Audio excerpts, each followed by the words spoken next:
some time to join us. Hello, everybody. Here we are in. I'm in Newcastle, and my friend George is here in New York State. I'm not sure how many people are online, and I'm just going to open up my phone as we're getting ready here, so I can see the chats. Okay, and I need to turn the volume down on the phone. Okay, so first of all, ladies and gentlemen, can anybody out there tell me that you can see and hear me okay? Because I don't want to start talking to George if you can't see me or hear me. Okay, so I'm just waiting for one response.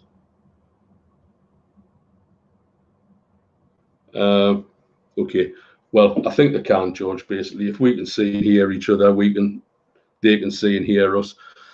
So, George, for those of you who are interested in the reason for me doing this stream, George is a friend of mine from New York.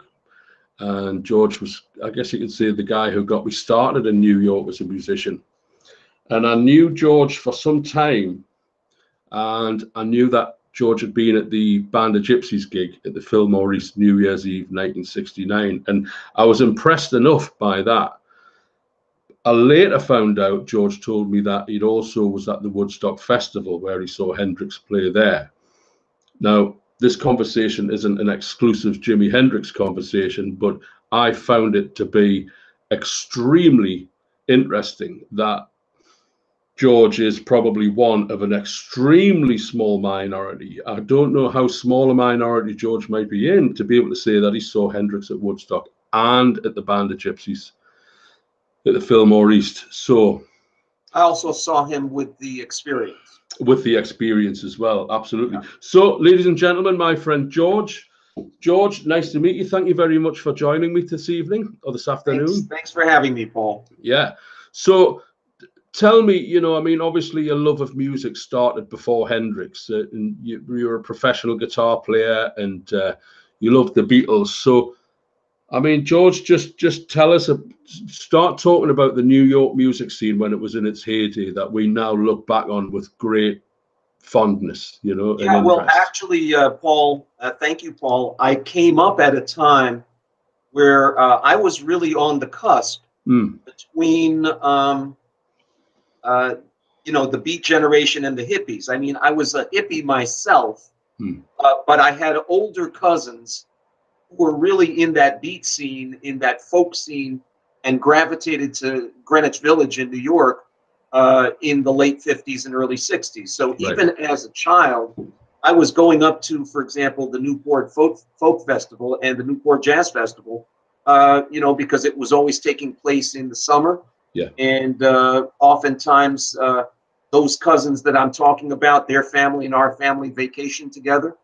And so even as an 8 or 9-year-old boy, I was going to these festivals. I saw, Doc and Merle Watson and Bob Dylan in the early days and Joan Baez and Tim Hardin. So my orientation as a musician started as an admirer of singer-songwriters. It wasn't really so much about, hot, blues players and people with hot licks, although I started getting into that later on. It was really more about the singer-songwriter persona. And I really admired Bob Dylan. My cousins did. And he really had an incredible gift, even before the hits that made him famous. There's a YouTube video of Bob Dylan sitting on the stage at Newport. I might have been there with Doc Watson sitting on one side and maybe Joan Baez sitting on the other side. And he's just playing a song, the story of mining town and, how bad times came upon this town. And you can see how he develops the story and how as an 18 or 19, at the oldest 20-year-old kid, he can just spin this story and create a kind of atmosphere with his guitar and his voice. And it, you might look at the guitar technique and say, well, nothing too sophisticated in that. But when you put the whole package together, very, very, very rare gift that he right. of weaving these stories. And was this before he became the folk guy of New York City? Did he have albums out at this time, or was he just beginning to start, or did he, was that first album released Well, yeah, the first album was already there. I can't claim to have seen him prior to that. The first album, I believe, if you go back on Columbia, it was 1960. Right. And he had been seen at one of the small village clubs, Gertie's Folk City. Right. And that club is still there. I'm not sure if it's there under the same name. I don't believe it's the same name. I've played there myself. But at that time, 59, 60, you had to have a cabaret card to actually play in those clubs. You couldn't do what you and I have done, which is just go up and get on stage there. Right. The union was more, in control at the time. Yeah. So they had offered him a gig. He had come east from Minnesota to visit Woody Guthrie in the hospital. Right. And Woody Guthrie was in the hospital in East Orange, New Jersey, I think it was. And, then he started hanging out with some of the people and impressing them with the way that he could just informally, get up at a party and just do something. And so I don't remember exactly how it came about, but he was offered that gig, had to scrounge the money together to get the cabaret card. And then a guy by the name of Robert Shelton, writer for the New York Times, happened to see that gig. Right. And it was a rave. Right. It was his first official gig.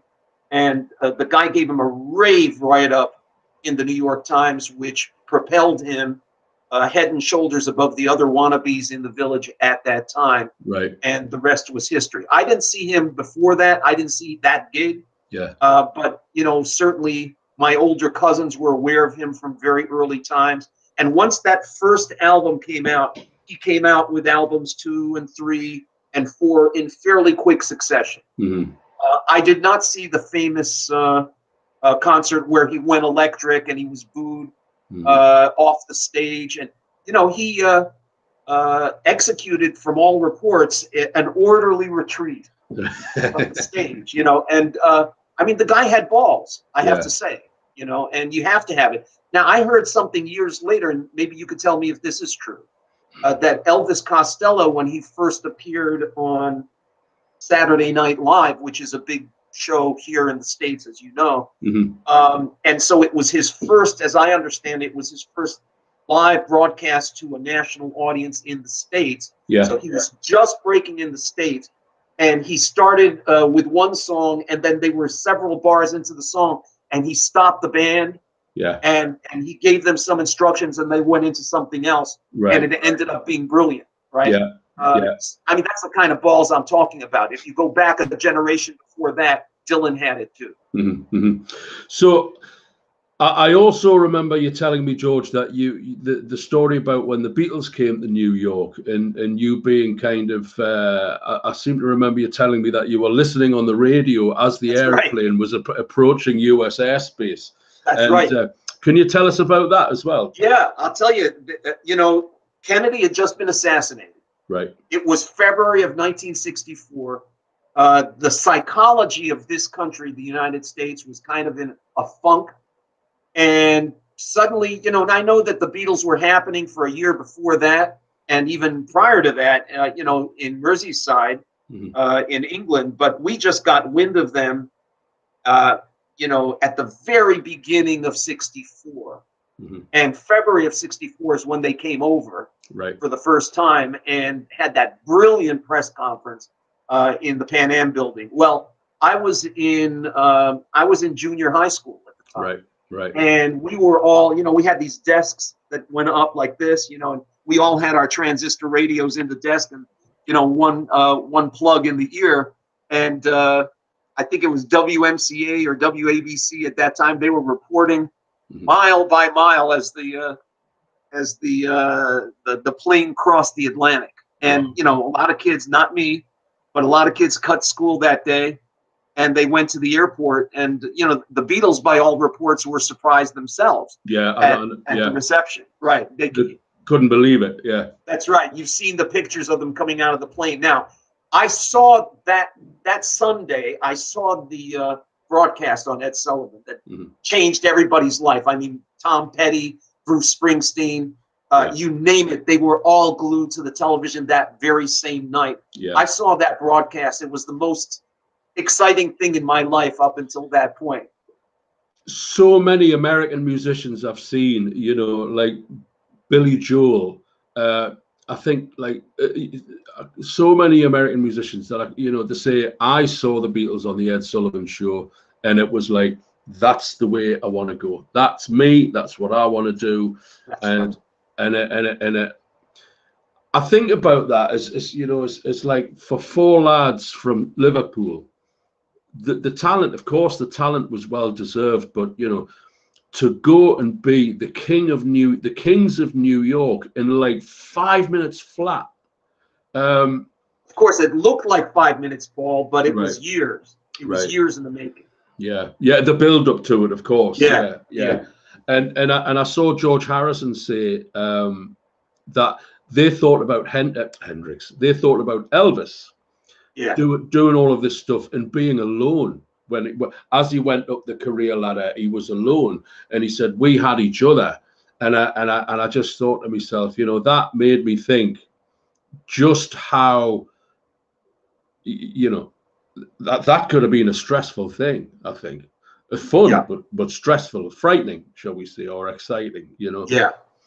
So you said you'd seen like Miles Davis. Could you talk about the Miles Davis gig or gigs that you saw as well? Yeah, you know, so I saw a lot of jazz. I was a guy who was into both, not both, all three, jazz, folk, and rock. And you know, over the years, as you know, they merged in various creative ways. But in the early days, jazz was jazz and folk was folk. Yeah. And rock was rock, right? Yeah, and you know, I used to go to the Village Vanguard and Blue Note and it's that place on St. Mark's Place, the 5 Spot. That's where I met Elvin Jones. Right. Actually, one of the drummers in my band, you know him, Fred. So I was working with Fred in a band called Life Itself. Yes. They were touring up and down the East Coast for 4 years in the early 70s. And Elvin Jones was one of Fred's teachers. Right, I remember. And, yeah. One day we went to the 5 Spot. And it was like lunchtime.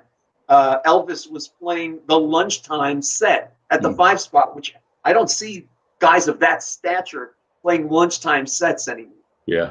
And you know, there was hardly anybody in the club. This was on St. Mark's Place, and it must have been like 1970, something like that.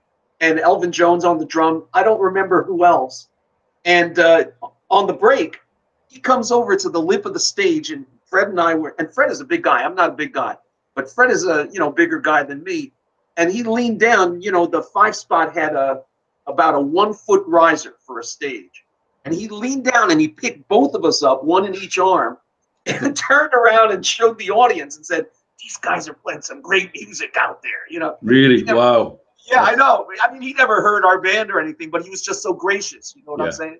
Yeah. Yeah. So Miles Davis, I saw Thelonious Monk at the 5 Spot. And, you know, I don't know if it was just that gig, but he used to wear rings, and his rings were like banging against the finish of the piano. Right. And I mean, the piano was scratched to shit. Right. You know. Right. But it was Thelonious who was doing it, so they probably kept it like a, you know, like an autographed Picasso or something. Sacred scratches. That's right. Yeah. So, so the thing that I want to talk to you about, obviously, George, is the Band of Gypsies gig. First of all, the Band of Gypsies gig. Tell us what you remember about the Band of Gypsies gig at the Filmore East that night, because now the version of Machine Gun from that gig is kind of like the beginning, the middle, and the end of the entire history of the electric guitar. I think it's for me, it's one of the greatest, probably the greatest moment in the history of the electric guitar. You were there. Okay, George, just tell us what you remember, because I'm fascinated to hear it, and I'm sure people who are tuning in want to hear it as well. Well, you know, here's what I remember, and I cannot claim to have met Hendrix, but I was in the scene at the time that he was in the scene in New York. Of course, he's on the scene on a much higher level than I am. I'm on the periphery trying to grab the gold ring. But through friends and through people who were encountering him, I heard about the lifestyle that he was leading at that time, how he had gotten maybe a little disenchanted with the whole superstar thing that he had experienced with the experience. Right. And so he wanted something a little more real, because he was going around and he was jamming with Miles and people at that level. Yeah. So he was jamming with very serious jazz guys late into the night, early into the morning, night after night after night. And if your luck was right, you might just encounter him at one of these stops. Now, I never did, but I heard a lot about how he stopped into this place, and Brian Auger and the Trinity and Miles and other people that he was jamming with. So this is the period of time, to put it in context, that he got together with Band of Gypsies. He put that together. My understanding was that he wanted something that was not so superstar oriented, but really more in the vein of serious music that, that he was pursuing night after night on the jam circuit. Yeah. And so so this was the Filmore East where I saw them. And remind me later to tell you the Filmore East before and after Altamont, because that's an insight that maybe I can share with your viewers here. Right. But he walked on without a lot of fanfare, and they just set up, and they got ready to play, and then they just set into it. I didn't. He didn't even, I don't think, look as flamboyant. If I recall right, the dress, the way that he was dressed was a little more toned down than what I had seen in the past. And of course, totally blown away by the music. Right. And I saw Hendrix on several occasions, probably 4 times. Right. And I have to say the Band of Gypsies gig was singular in, I don't know, there was a kind of seriousness to the music. Now, Hendrix is a serious cat, a serious musician, but he also has this showbiz side that was very, very flamboyant. And so oftentimes when that flamboyant side was out, it overshadowed everything, setting the guitar on fire and whatever. When he was with the Band of Gypsies, I didn't see any of that. Yeah, yeah. I just saw them getting down, and my God, it was, I still remember, some of those licks just stay with me. That, yeah, it's just great. It was the beginning of where he wanted to go, and I think so. And the label and the manager wouldn't allow him to do it, and they kind of pushed him back into the box that they wanted, the money making box, the guitar burning, the guitar eating, and I don't think ultimately they would have been able to control him, Paul. Miles was coming up to his apartment. What Miles ended up making Bitches Brew a couple years later. That the original concept was that he was going to do that with Jimi. Right. That was the original concept, and I don't think that anybody would have been able to control it. Yeah, I think it was very possibly, and I've been kind of like this with YouTube now. There's bootlegs coming on YouTube all the time of Hendrix. Some of them are very obscure, and some of them aren't great recordings, but I've been listening to them, and I am of the belief now, George, that he's even a better guitar player than we thought he was in the first place. I totally agree with you. Totally agree. Yeah. Because there's stuff where there's 5 cameras on the stage, and he knows the gig's being multi-tracked, and it's a performance, and it's a production, and he's kind of like, I'm being recorded, I'm being filmed. Stuff that's been recorded on little cassette players. There's a one from the LA Forum. There's another one from Denmark. I mean, I can't pinpoint them, but there's moments that are so off the chart, is so electrified and exciting and powerful, that you think that's better than anything I've ever heard. That's better than anything that was released. And I think a lot of what was released was under pressure. The performance was under pressure, or the studio date was under pressure. But here's this gig of him out in Denmark somewhere, or in Los Angeles somewhere. Right. And yes, he's on tour and he's pressurized, but as far as he's aware, he isn't being recorded, you know. And so it's like, he's better. He's even better than Jimi Hendrix, you know. So, but the psychology is different. Yeah. Now, you know, I spent some time at Electric Ladyland. Right. So I never saw him there, but I had friends who were recording there. So I was down there a lot because it was on West 8th Street. Right. And, you know, it was the storefront, if you will.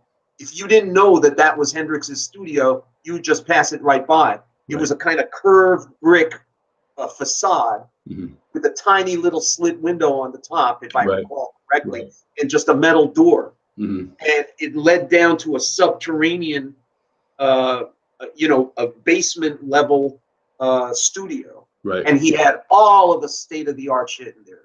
And so he could go down there. You know, he built that so that he could go down there at 3 in the morning after he had finished jamming with all these guys. And then, you know, he would say, hey, you want to go down to, you know, just put down some tracks? So I'm morally certain that there's still unreleased stuff from that. They're staggering it. For the next anniversary and the next anniversary and the next anniversary. That's right. And there was also a Band of Gypsies gig that happened at Madison Square Garden a few months later, which apparently was not. It wasn't a good night. I'd heard that there was accusations. Buddy Miles said later that Mike Jeffries had spiked him with acid prior to going on stage, and he was unable to perform, and that kind of the sabotage his attempts to move forward at that point. Certainly the management that he had, it sounds like it anyway, you know. And so, well, that's amazing, George. So you were at the Filmore East for the Band of Gypsies gig. Now, I was at the Filmore for a lot of concerts, and I can tell you, just as a general proposition, Paul, that was a much better room, 1,600 people, or I think it was either 12 or 1,600, 1,250. It was far, far better than Madison Square Garden or the Felt Forum. Much, much better. Oh, what was the other one? Sorry, the Madison Square Garden and which? Yeah, and the Felt Forum was like a part of Madison Square Garden. It was attached to it. Right, I see. So is that where you saw like Janis Joplin and? No, I saw Janis Joplin at the Filmore, and I saw her also at a music festival like a Tangle Wild, or I don't know where it was. I saw Janis about 3 times, and one of them was at the Filmore, I believe, and 2 were at festivals. Right. And she was, to use your word, electrifying. She was electrifying when she was on. I was a huge fan of Janis, but I have to say, very frankly, she wasn't as consistent as a performer as, for example, Jimi was. Now, Jimi didn't always have a good night, but you know, Janis was dealing with some demons, and they both were, I guess. We hardly knew about that as listeners and as fans, but then it's in retrospect that you understand that you know, she was dealing with a lot of shit in her own head and her own life. And you know, she was pretty neurotic. And who isn't? Yeah. You know, I think about not attaching any one particular person to this scenario, but there was a house in Los Angeles, and there was Eric Clapton, Keith Moon, Elton John, Ringo Starr, John Lennon, Pete Townsend, I think. And like, okay, John Lennon died under different circumstances, but Keith Moon died from alcohol. There was another one in there who died from alcohol. I think it could have been Nielsen or something like that. And the rest are all in Alcoholics Anonymous. You know, like all of them are in Alcoholics Anonymous. And the ones that aren't are dead. You know. Thank God for that. Thank God for Alcoholics Anonymous. Well, yeah, and it makes you wonder about people like Janis Joplin and Jim Morrison and all of that. If they could have just held on, right? If the tragedy hadn't struck when it did, if they could have just held on, maybe another 10 years, which is possibly a long time, but any one of these people would still be here and still creating but you know that we can't change how things went. So George, we're going to talk about Woodstock now, if you would be so kind. Now, I remember you telling me that you were at the guy who sang Freedom, the guy who opened the festival. Yeah. Richie Havens.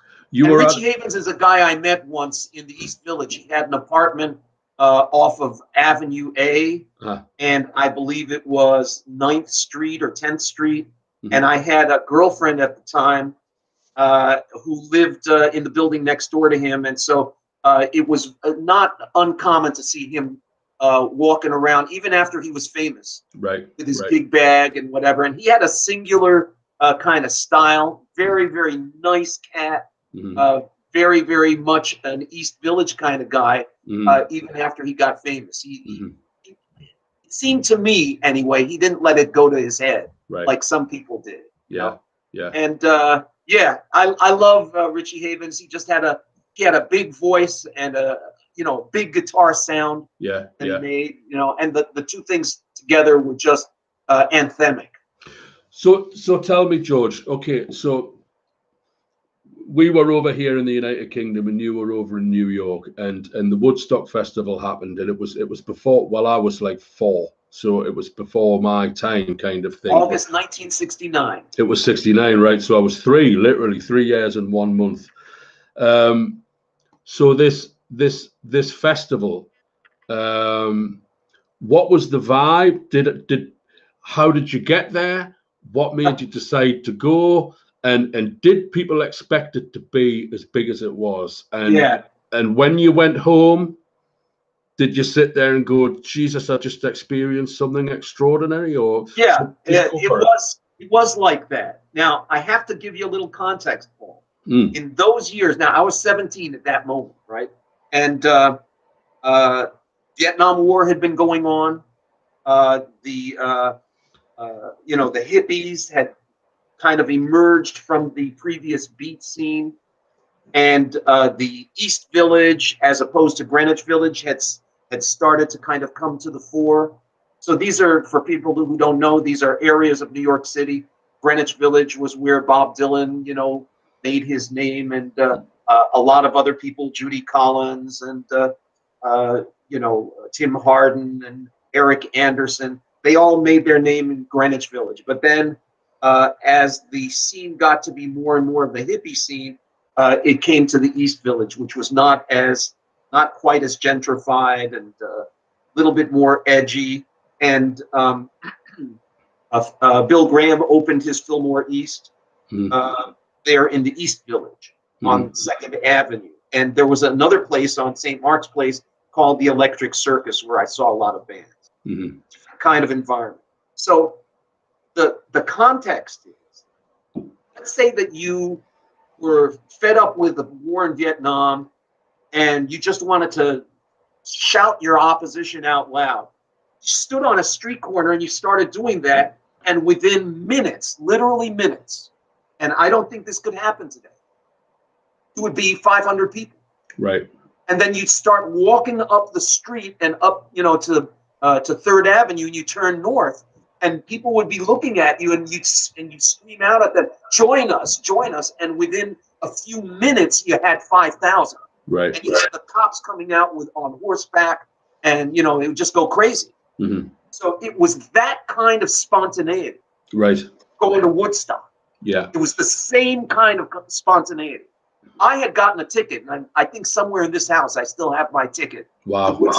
It's never been ripped. Wow. What happened was, and you probably heard the story in retrospect, the people who put it together said, fuck it, because there's no way that the fences that they put up were going to contain the people. So they just trampled the fences down. These guys just said, okay, let's just let anybody come in. Well, we hadn't heard that, but I just went out to First Avenue, which is going northbound.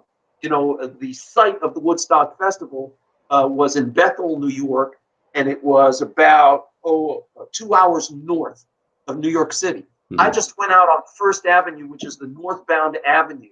In the city, in New York City. In New York City, yeah. And I just stuck my thumb out.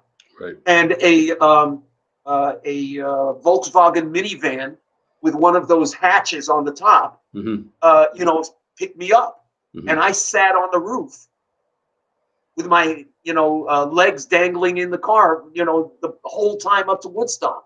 It was like bumper to bumper traffic. Right. And when we got to the cutoff, where you know, we were supposed to get off for the festival, they had made that 2-lane country road one way, and all the cops and all of the, you know, people sitting on their front porches that we passed by, they're all waving at us. Right. Wow. Amazing. And the vibe was, you could not replicate that vibe today. Yeah. No. You No. could It just wouldn't be not allowed. replicate it. No. It'd be controlled. There was a camaraderie, and there was a feeling, you know, a fellow feeling amongst everybody, including the cops, the neighbors. Nobody had a problem with it that I saw. And, you know, the rain started to fall. And I went to this little encampment with a group of friends of mine from the Meher Baba community. So they had a little encampment there. You know, there was a secondary stage, and that encampment was right by the secondary stage. And the hog farm was making food, communal food for everybody. The hog farm had come east in a bunch of buses. Right. And, you know, they were from the Bay Area, San Francisco area. Right. And, you know, they decided to just volunteer their services to make, basically, you were eating brown rice with raisins in it, and, you know, salad mixed in and whatever. And it was great, you know.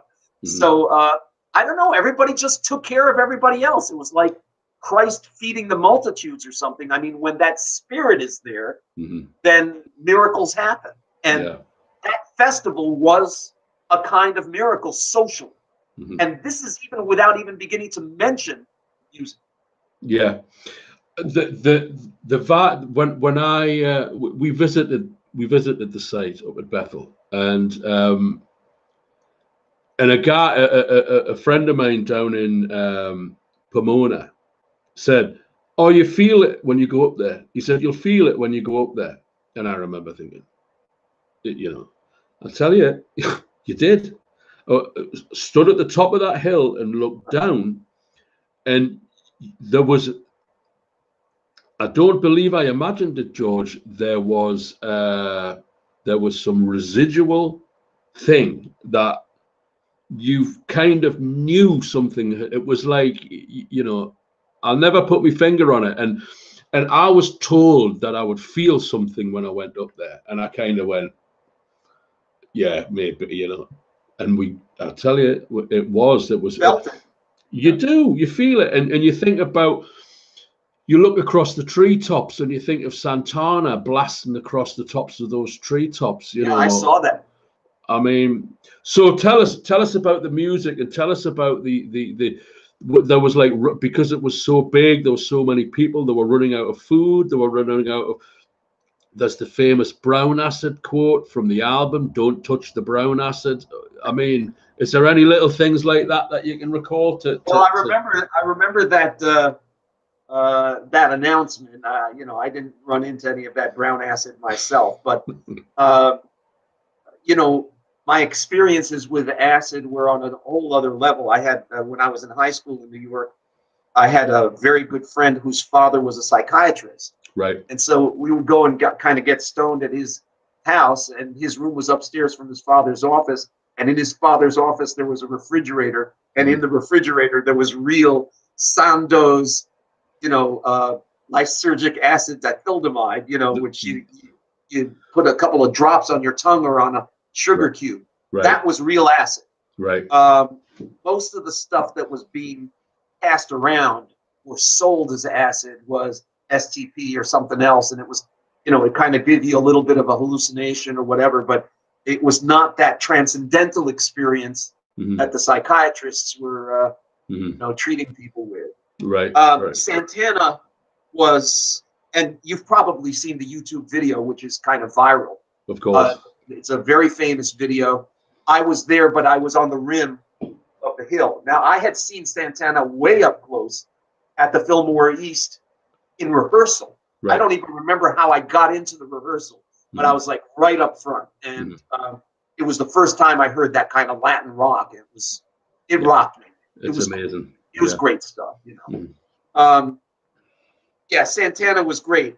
I didn't fight my way down to the front, because I was kind of between the two stages. Joan Baez was playing on the other stage, and a bunch of other people that I like. So it was a much quieter kind of Woodstock for some people who were hanging there, and I was sleeping there. So I would go back and forth. And you would hear what was happening on the big stage back there, and then if you wanted to see it, you'd go there. But I wouldn't fight my way to the front. I kind of stood. When you stood on the edge of that bowl looking down, Paul, what was there in August of 1969 were toilets. They had porta-sands bringing that whole thing, and the lines were like 20 deep. Get into those toilets, and it was like mud up to your ankles. So it was messy, but once you kind of surrendered to it, you said, "What the fuck?" Yeah, of course. You're there. Well, that's it. What you're going to do? You're going to go home. That's right. You go home and started rolling around in the mud. Because you're just going to go home on Monday and you have a shower and you have something to eat and everything's fine. So why, and listen to people talk about it on the news and think I was there and I left. Why did I do that? Absolutely. So George, one last, just not one last thing about the Woodstock Festival. The Star Spangled Banner, Hendrix, Monday morning. Tell me what you remember. Well, I had to use the porta-sand. Right. And so I didn't even know that it was going to start at that time. And I was in the toilet when it started. And, I came out and, I saw him. You've seen him on film doing it. Yeah. From far away. But it was anthemic. It's a moment that I'll never forget. Yeah. I'll never forget that moment in my lifetime. I mean, that single guitar filled that entire space, and it filled the entirety of our psychic space. Right. He had that kind of presence in his artistry that he didn't even have to have the band going behind him in order to make you feel that you were witnessing a moment of greatness. I've always been told, I studied theater too. I've never made much money at it. And I've, played cruise ships and I've done a lot of professional gigs myself, but, of course, not at that level. But I was always told and I was always taught that when people purchase a ticket and come to see you, what they want are moments. They want a moment that they can kind of bookmark in their life. That, I was holding hands with my, the love of my life. And, right after that song was over, I got on my knees and proposed to her. It's a moment, right? And I'll tell you, Hendrix created moments. And that moment, perhaps of all of the moments that we know of his history, stands out as that kind of a singular moment where people knew that they were in the presence of greatness. It's an extraordinary thing, the Star Spangled Banner, and it's the Woodstock Star Spangled Banner, and it's actually the first thing of Hendrix that I ever heard. The first music of Hendrix's that ever entered my ears was the Star Spangled Banner, and it was on the White Album, which was the soundtrack album, and it's got a painting of him sitting on a stool playing the 12-string acoustic guitar, and it was the beginning of side 4, and the tape was cut. So the beginning of side 4 opens with that open B string of the descending arpeggio of the Star Spangled Banner. Do you see? Just like da da da. There's no Voodoo Child build up. There's no. It's just ba da da, and that's how side 4 of that album started. And That's the first thing I'd ever heard. And it shocked me, you know, to like, is it good? Is it bad? It was like, what is it? I don't even know what it is. It's the American national anthem, and this guy's supposed to be the greatest guitar player of his generation or of all time.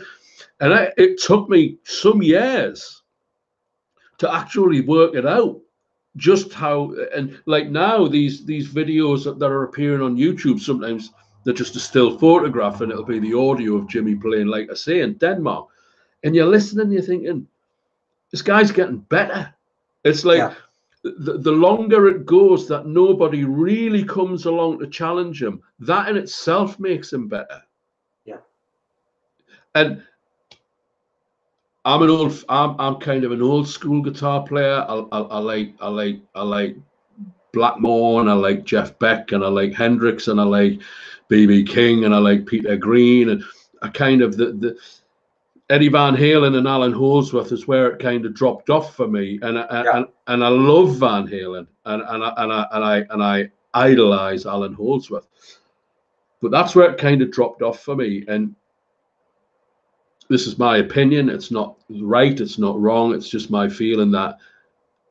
And Richie Blackmore was actually on YouTube saying this. Richie Blackmore says it was over by the early 1980s, you know. And I kind of agree in a lot of respects. I kind of agree with that. It was like, if you think about how Elvis happened in 55 and the Sex Pistols happened in 76, that's like 21 years. Yeah. And now that's 40 years ago. The Sex Pistols are 40 years old. So it happened between like 55 to 80. Yeah. And some great artists like Peter Gabriel and people like that were putting albums out in the 80s that were great. The Talking Heads, there was some great stuff there, but it was beginning to lose altitude at that point. And the issue, the appearance, the emergence of CDs, all CDs did was really have us all rebuy our record collections in a lot of ways. But it's mighty powerful, and before I want to come back to you, obviously hear you talk more about this, George, but this Woodstock Festival thing would not happen in this society under any circumstances. It would be closed down. It would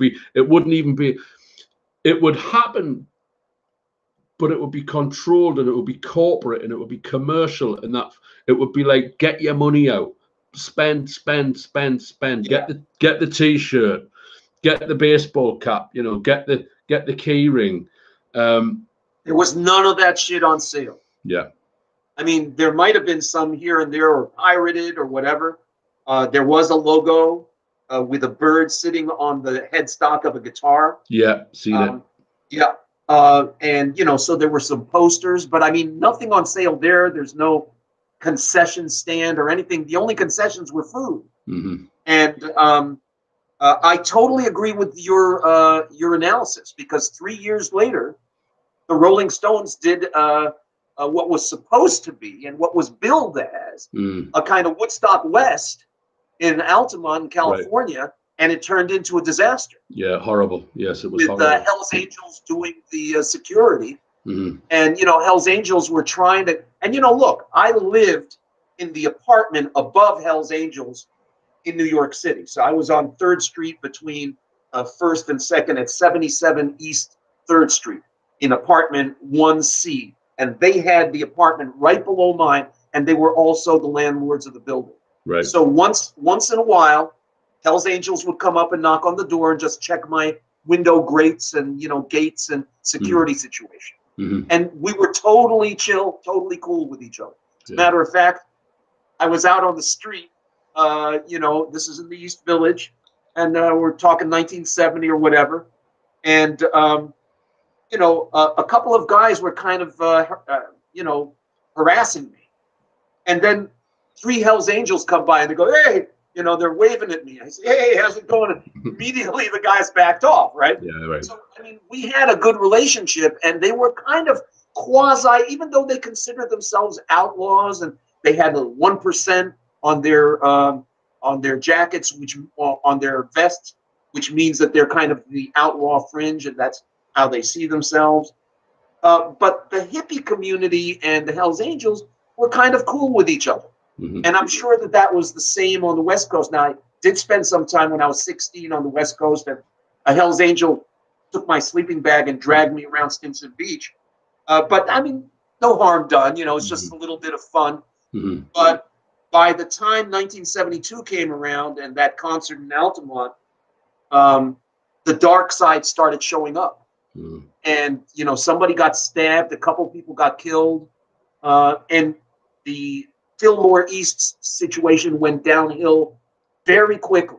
Mm-hmm. The drugs went from acid, pot, and hash, which is what it was in the old days, Mm-hmm. and cocaine and heroin Mm-hmm. in the mid 70s, early to mid 70s. Right. That shift was happening, right? Mm-hmm. And then a shift kind of back to alcohol. Mm-hmm. None of the people in my generation were really that much into alcohol. You know, we were like potheads, you know.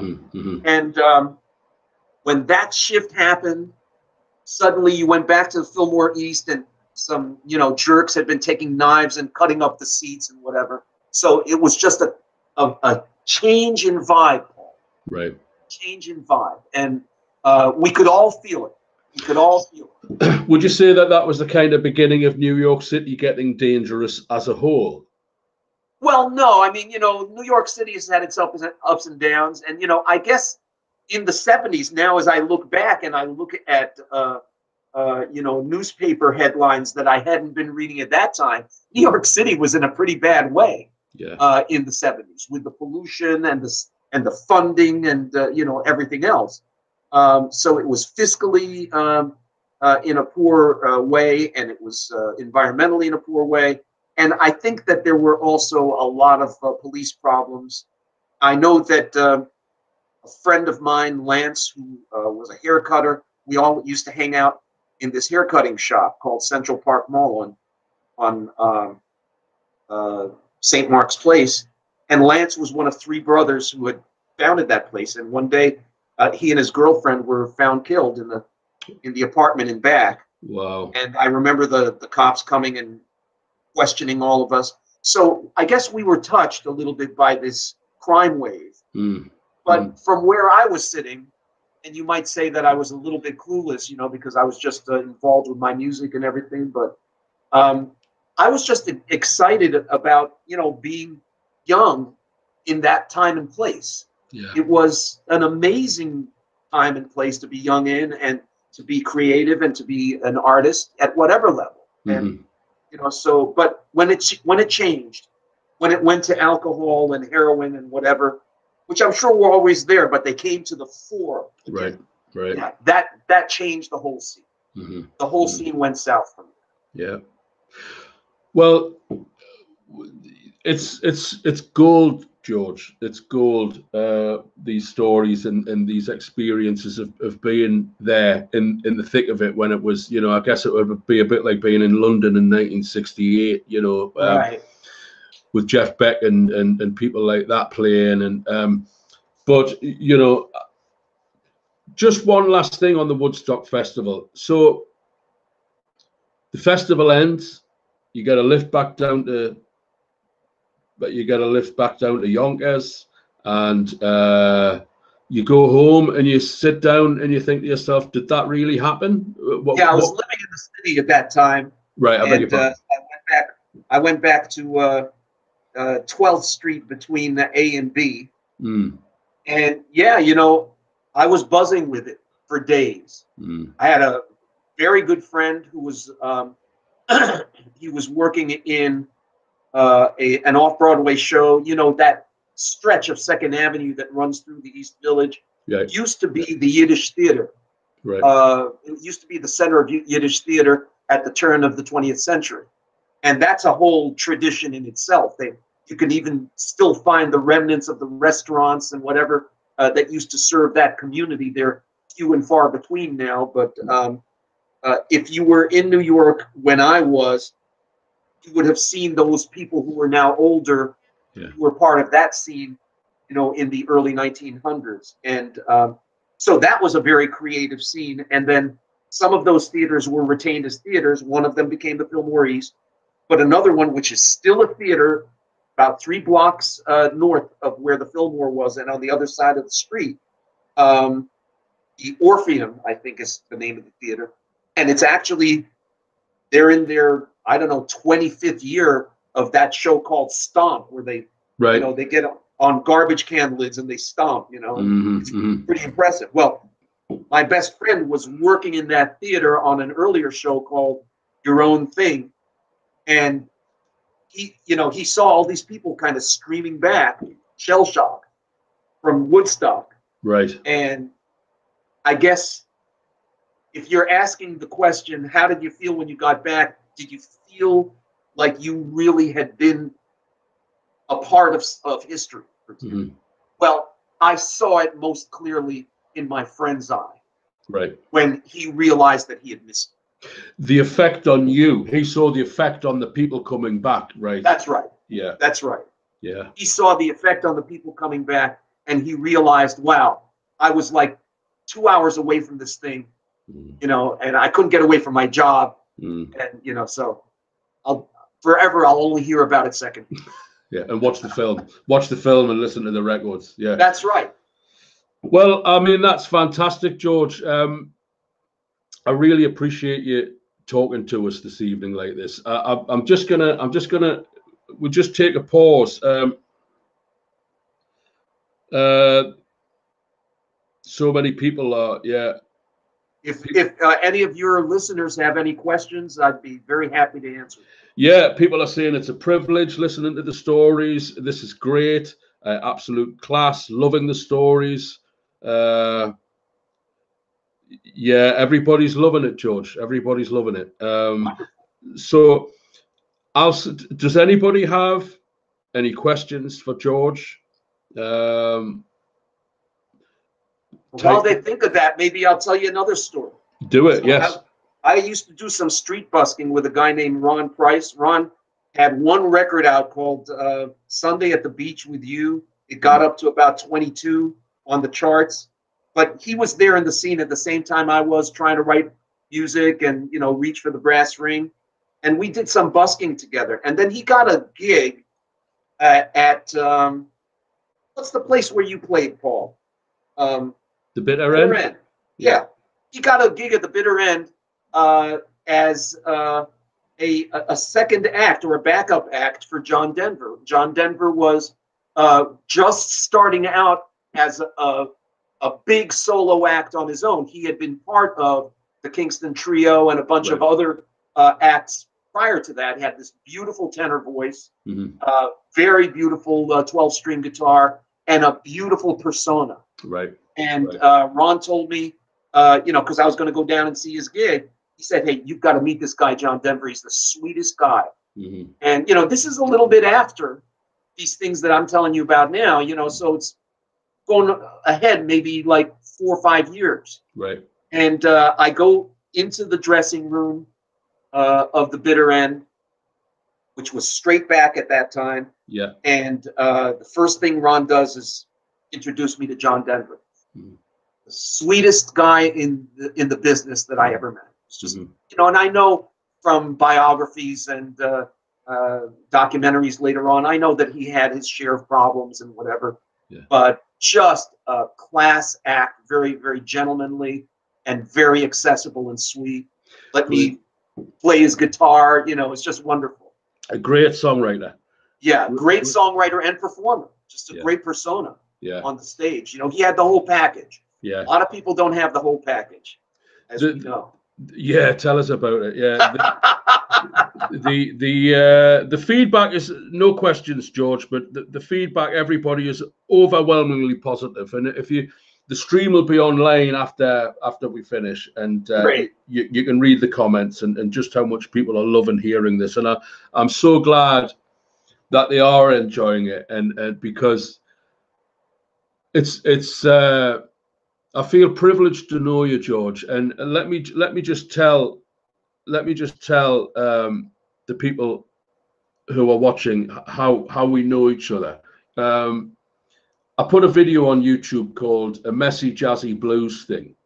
And it was the most throwaway video I think I've ever done. You know, I think it was the first take. There's no edits.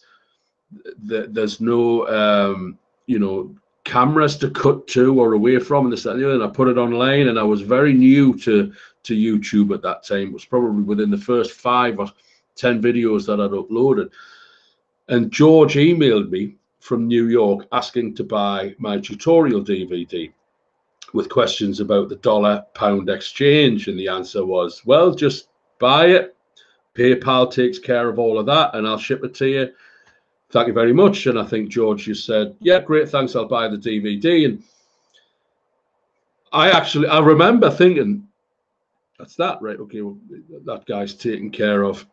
And then about 5 hours later or so, a day later, you came back and said, you know, you're a part of this guitar club.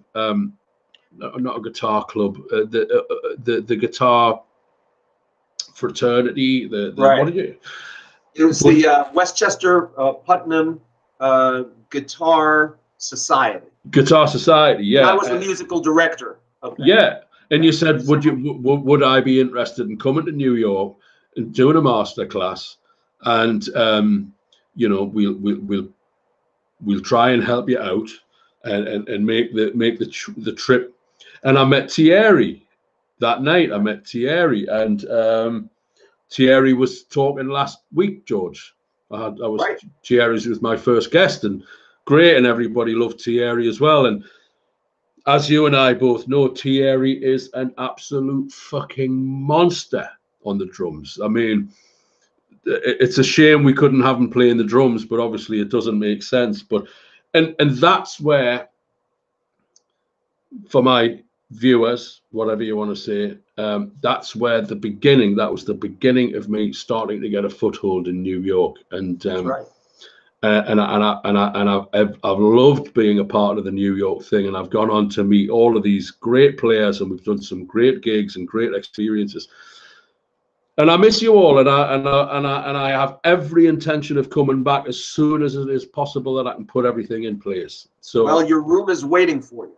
Great, right. Well, that's, you know, that's just so good to know. I mean, I've got to scrape up the airfare and a couple of weeks, but you know, this thing about playing in Central Park, George. You know, the busking in Central Park. I'm thinking about streaming it. Well, I'm not. I am. I'm going to stream it. You know, I'll put the camera on and put the phone on, hook into the New York City free Wi-Fi, and I'll just blast away. And you know, who knows how much money I could make in a week? It could cover me airfare for all I know. It's a different time now, but you know what? By all means, do it in Central Park, but do it in Washington Square too. Right.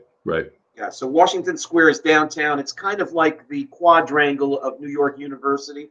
They don't have a kind of a suburban campus like a lot of the better universities do, but what they have is Washington Square between all their buildings, and a lot of people busk there, and you would be the king of the hill there, and you would have, I can tell you, I can't tell you exactly how much money you'd make. You definitely make money, but you would definitely have 1,000 people watching.